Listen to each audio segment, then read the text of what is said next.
সংগ্রামী ভাই বন্ধুগণ, আপনারা জানেন শহীদ রাষ্ট্রপতি জিয়াউর রহমানের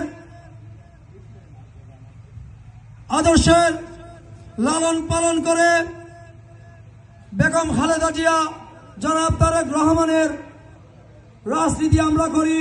আমরা জাতীয়তাবাদী দল বিএনপি করি। কেন্দ্র থেকে উত্তর জেলা একটা কমিটি নিয়েছিল, সেই কমিটির আহ্বায়ক গোলাম আকবর খন্দকার ফটিকছড়িতে উনি একটা কমিটি দিয়েছিল, সেই কমিটির আহ্বায়ক ফটিকছড়ি উপজেলা বিএনপির আহ্বায়ক কর্নেল আজমুল্লাহ বাহার ভাই।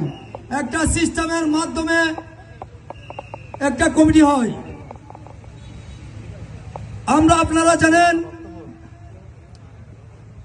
এই দ্বারা অব্যাহত থাকতে হবে, সেই মোতাবেক আজকে বক্তব্য ইউনিয়ন বিএনপির কর্মী সম্মেলন হচ্ছে, দ্বিবার্ষিক সম্মেলন হচ্ছে। সংগ্রামী ভাইরা, আপনারা জানেন এই স্বৈরাচার সরকার যেভাবে দুঃশাসন চালিয়েছিল, আমরা চাই না আগামীতে এই স্বৈরাচার, এই আওয়ামী লীগ সরকার সামনে কোনদিন ক্ষমতায় আসতে পারে বা রাস্তায় নামতে পারে, সেই সুযোগ আমরা আর দিব না।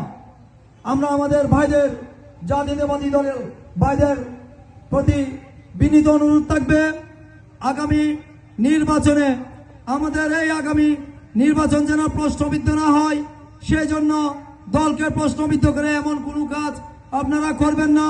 আমরা